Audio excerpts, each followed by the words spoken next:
வாழ்க வளமுடன். அன்பானவர்களே, உண்மை என்பது வலிமையானதாக இருக்கிறது, ஆழமானதாக இருக்கிறது, தூய்மையானதாக இருக்கிறது, நிலையாக இருக்கிறது என்று இப்படி சொல்லிக்கொண்டே போகலாம். உண்மை என்பது மெய்ப்பொருள். மெய்ப்பொருள் எங்கும் நீக்கமற நிறைந்திருக்கிறது. அது பரிசுத்தமாக இருக்கிறது. ஆகவே இந்த உண்மையை கடைபிடிப்பவர் மிகவும் பரிசுத்தமாக இருக்க வேண்டி இருக்கிறது. இது எல்லோருடைய மனங்களிலும் நீக்கமற நிறைந்திருக்கிறதா என்று கேள்வி கேட்போமானால், அது அவரவர்களே தங்களை சுய பரிசோதனை செய்ய வேண்டிய நிலையில் உள்ளது. இப்பொழுது என்னுடைய பெயரை நான் யாரிடம், எங்கே, எந்த இடத்திலெல்லாம் சரியாக எனது பெயரையே சொல்லி இருந்தேனால் அந்த பெயர் அதுவாகத்தான் இருக்கும். அப்படி இல்லாது ஒவ்வொரு இடங்களிலும் வேறு வேறு பெயர்களை நான் குறிப்பிட்டிருந்தால், யாரிடம் எந்த பெயரை எப்பொழுது சொன்னோம் என்ற ஒரு பயம், கவலை ஆக நம் மனதில் குழப்பம் வந்துவிடும். எப்பொழுதுமே உண்மை பேசுபவர்கள் அதற்காக கவலைப்பட வேண்டியதில்லை. அதை நினைத்து பயம் கொள்ள தேவையில்லை. இன்னும் சொல்லப்போனால் ஞாபகம் வைத்து கொள்ள தேவையில்லை. ஏனென்றால் உண்மை எப்பொழுதும் உண்மையாகவே இருக்கிறது. அந்த உண்மை மாறாது இருக்கிறது. ஆகவே உண்மையை பேசுபவர்கள் எப்பொழுதும் அதை ஞாபகத்தில் வைத்து கொள்ள வேண்டிய அவசியமும் இல்லை. உண்மை என்பது வலிமையாக இருக்கிறது. இன்னும் விரிவாக பார்த்தோமானால், ஒரு புகை வண்டியிலே ஒரு தந்தையும் அவருடைய மகனும் பயணம் செய்து கொண்டிருக்கிறார்கள். சிறு வயது மகன். அங்கே அருகே இளம் தம்பதியர்கள் இருக்கிறார்கள். மற்றும் பயணிகள் அனைவரும் அமர்ந்திருக்கிறார்கள். அப்பொழுது அந்த சிறுவன் ஜன்னல் வழியாக பார்க்கும்போது மரங்கள் வேகமாக ஓடுவதை பார்க்கிறான்.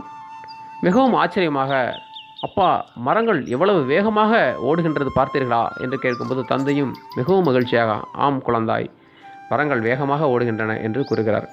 அதை பார்த்த அந்த அருகில் இருந்த தம்பதியர்கள் இலக்காரமாக நினைக்கிறார்கள்.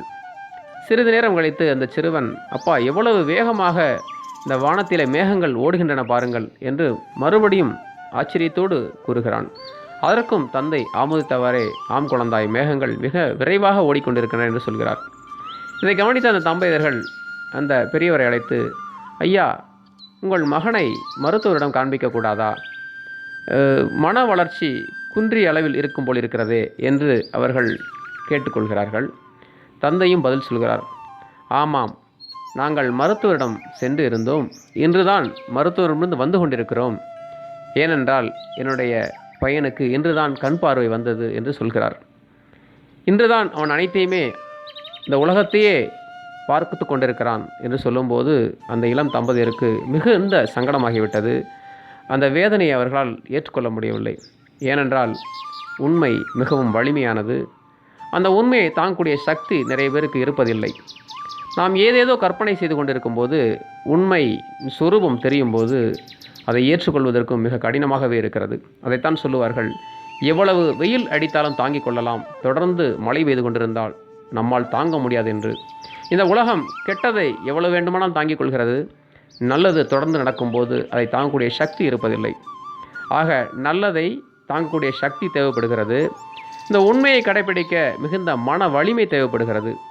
ஆகவே எங்கெல்லாம் உண்மையை கடைபிடிப்பவர் இருக்கிறார்களோ அவர்கள் மிகுந்த மன வலிமையும் தைரியமும், இன்னும் சொல்லப்போனால் மிகுந்த பரிசுத்தமும் தூய்மையாகவே அவருடைய உள்ளம் மாறிவிடுகிறது. ஆக இதற்காகவும் நாம் உண்மையை விட்டுவிடக்கூடாது. உண்மைக்காக எதை வேண்டுமானாலும் விட்டுவிடலாம் என்று அறிஞர்கள் சொல்லியிருக்கிறார்கள். அந்த அளவிலே நாம் எப்பாடுபட்டாவது உண்மைக்கு குரல் கொடுப்போம், உண்மையின் வழியில் செல்ல முயற்சிப்போம் என்று கூறி வாழ்த்துக்களோடு விடைபெறுகிறேன். நன்றி. வாழ்க வளமுடன்.